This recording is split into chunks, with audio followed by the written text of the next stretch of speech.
Let's revise the revision sheet 1. Prayer of the Woods. The writer is anonymous. Exercise number 1. Read the lines given below and answer the questions that follow. ਪਿਆਰੇ ਬੱਚਿਓ, department of school education Punjab ਵੱਲੋਂ mission 100% ਦੀ revision sheets ਸ਼ੁਰੂ ਕੀਤੀਆਂ ਗਈਆਂ ਨੇ। ਅੱਜ sheet ਪਹਿਲੀ ਹੈ, ਜਿਸ ਦੇ ਵਿੱਚ ਕਿ ਸੈਕਸ਼ਨ ਬੀ ਦੀ ਪਹਿਲੀ ਪੋਇਮ ਤੁਹਾਡੇ ਨਾਲ ਸਾਂਝੀ ਕੀਤੀ ਗਈ ਹੈ। ਉਸ ਦੇ ਵਿੱਚ ਤੁਹਾਨੂੰ ਜਿਸ ਤਰ੍ਹਾਂ ਪੇਪਰ ਦੇ ਵਿੱਚ ਕੁਐਸਚਨ ਆਨਸਰ ਆਉਣਗੇ, ਉਸ ਤਰ੍ਹਾਂ ਹੀ ਤਿਆਰੀ ਕਰਵਾਈ ਜਾਏਗੀ।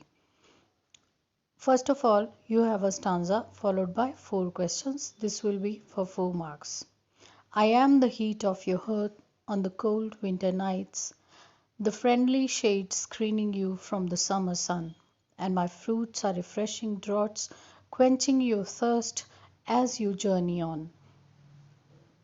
ਇਹਨਾਂ ਲਾਈਨਾਂ ਦੇ ਵਿੱਚ ਕਵੀ ਇਹ ਕਹਿ ਰਿਹਾ ਕਿ ਮੈਂ ਹੀ ਤੁਹਾਡੀ ਪੱਠੀ ਦਾ ਤਾਪ ਹਾਂ, ਜੋ ਕਿ ਤੁਹਾਨੂੰ ਸਰਦ ਰਾਤਾਂ ਦੇ ਵਿੱਚ ਨਿੱਘ ਦਿੰਦਾ ਹੈ। ਮੈਂ ਹੀ ਉਹ ਦੋਸਤੀ ਭਰੀ ਛਾਂ ਹਾਂ, ਜਿਹੜੀ ਕਿ ਤਪਦੀ ਧੁੱਪ ਦੇ ਵਿੱਚ ਤੁਹਾਨੂੰ ਠੰਡਕ ਦਿੰਦੀ ਹੈ ਗਰਮੀਆਂ 'ਚ। ਅਤੇ ਮੈਂ ਹੀ ਉਹ ਫਲ ਹਾਂ, ਜੋ ਕਿ ਤੁਹਾਨੂੰ ਯਾਤਰਾ ਕਰਦੇ ਹੋਏ ਸੁੱਕੇ ਗਲੇ ਨੂੰ ਤੁਹਾਡੀ ਪਿਆਸ ਮਿਟਾਉਣ ਲਈ ਆਪਣੇ ਜੂਸਿਸ ਨਾਲ ਰਿਫਰੈਸ਼ ਕਰਦੇ ਹਨ, ਤਾਜ਼ਗੀ ਦਿੰਦੇ ਹਨ। Question number 1. How can the woods give us heat as well as coldness?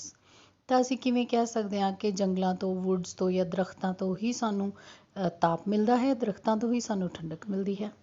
The woods give heat when it is burnt in the fireplace on the cold winter nights. ਸਾਨੂੰ ਪਤਾ ਹੈ ਕਿ ਸਰਦੀ 'ਚ ਜਦੋਂ ਅਸੀਂ ਭੱਠੀ ਦੇ ਵਿੱਚ ਲੱਕੜ ਜਲਾਉਂਦੇ ਆ ਤਾਂ ਸਾਨੂੰ ਨਿੱਘ ਮਿਲਦਾ ਹੈ। The leafy branches of the woods give shade which causes coldness.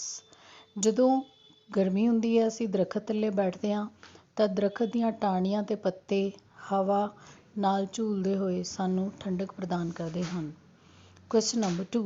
Name the figure of speech used in the line, the friendly shade screening you from the summer sun. ਇਹਨਾਂ ਸਤਰਾਂ ਦੇ ਵਿੱਚ ਫਿਗਰ ਆਫ ਸਪੀਚ ਕਿਹੜਾ use ਕੀਤਾ ਗਿਆ ਹੈ?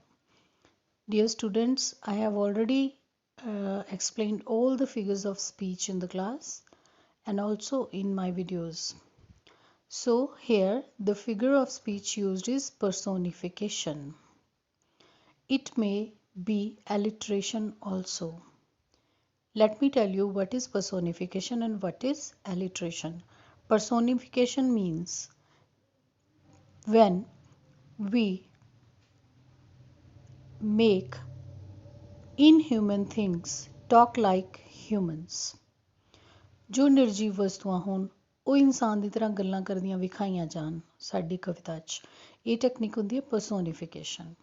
Alliteration means repetition of the same sound. As you can see, the friendly shade screening you from the summer sun. स sound जो बार बार repeat हो रही है वो alliteration है। Question number 3. List the things the woods give us.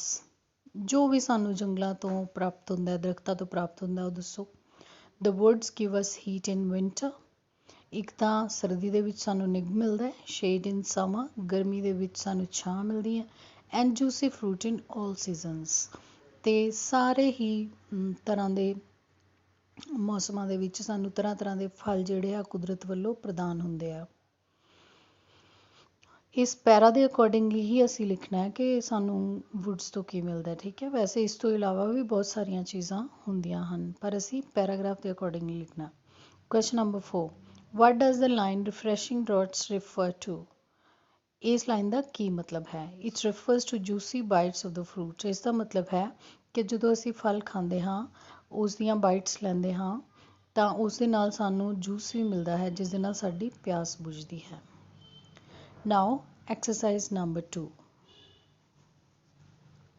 I am the handle of your hoe and the door of your homestead, the wood of your cradle and the shell of your coffin. I am the bread of kindness and the flower of beauty. You who pass by, listen to my prayer, harm me not. ਮੈਂ ਹੀ ਤੁਹਾਡੀ ਕੁਲਹਾੜੀ ਦੀ ਹੱਥੀ ਹਾਂ, ਮੈਂ ਹੀ ਤੁਹਾਡੇ ਘਰ ਦੇ ਆਲੇ ਦੁਆਲੇ ਕੀਤੀ ਗਈ ਵਾੜ ਹਾਂ। ਮੈਂ ਹੀ ਤੁਹਾਡੇ ਝੂਲੇ ਦੀ ਲੱਕੜ ਹਾਂ ਤੇ ਮੈਂ ਹੀ ਤੁਹਾਡੇ ਤਾਬੂਤ ਦਾ ਲੱਕੜ ਦਾ ਸ਼ੈੱਲ ਹਾਂ। ਮੈਂ ਹੀ ਦਿਆਲਤਾ ਦੀ ਰੋਟੀ ਹਾਂ ਤੇ ਮੈਂ ਹੀ ਫੁੱਲਾਂ ਦੀ ਸੁੰਦਰਤਾ ਹਾਂ। ਹੇ ਮਨੁੱਖ, ਜੋ ਮੇਰੇ ਕੋਲੋਂ ਲੰਘ ਰਿਹਾ ਹੈ, ਮੇਰੀ ਪ੍ਰਾਰਥਨਾ ਸੁਣ, ਮੈਨੂੰ ਨੁਕਸਾਨ ਨਾ ਪਹੁੰਚਾ। Now, question number 1. Write down the line in the poem that explains the statement the wood accompanies us from birth till death. ਉੱਪਰ ਵਾਲੀਆਂ ਲਾਈਨਾਂ 'ਚੋਂ ਕਿਹੜੀ ਲਾਈਨ ਅਜਿਹੀ ਹੈ ਜਿਸ ਦਾ ਮਤਲਬ ਇਹ ਨਿਕਲਦਾ ਹੈ ਕਿ ਲੱਕੜ ਸਾਡੇ ਨਾਲ ਜਨਮ ਤੋਂ ਮਰਨ ਤੱਕ ਰਹਿੰਦੀ ਹੈ। So you can see the line is the wood of your cradle and the shell of your coffin. ਕਿ ਤੁਹਾਡੇ ਜਦੋਂ ਜਨਮ ਹੁੰਦਾ ਹੈ ਤਾਂ ਉਹਨੂੰ ਝੂਲੇ 'ਚ ਪਾਇਆ ਜਾਂਦਾ, ਤੁਹਾਡੇ ਝੂਲੇ ਦੀ ਲੱਕੜ ਤੋਂ ਲੈ ਕੇ ਤੇ ਜਦੋਂ ਕਿਸੇ ਇਨਸਾਨ ਦੀ ਮ੍ਰਿਤੂ ਹੁੰਦੀ ਹੈ ਉਸਨੂੰ ਕੌਫਿਨ 'ਚ ਪਾਇਆ ਜਾਂਦਾ ਹੈ, ਤਾਬੂਤ ਦੀ ਲੱਕੜ ਤੱਕ ਲੱਕੜ ਸਾਡੇ ਨਾਲ ਰਹਿੰਦੀ ਹੈ। B. I am the bread of kindness and the flower of beauty. According to this line, what do woods give us? ਸੋ ਮੈਂ ਹੀ ਦਿਆਲਤਾ ਦੀ ਰੋਟੀ ਹਾਂ, ਮੈਂ ਹੀ ਫੁੱਲਾਂ ਦੀ ਸੁੰਦਰਤਾ ਹਾਂ। ਇਸ ਲਾਈਨ ਦੇ ਅਨੁਸਾਰ ਸਾਨੂੰ ਕੀ ਮਿਲਦਾ ਹੈ ਵੁੱਡਸ ਤੋਂ? This means that woods give us kind feelings and loveliness.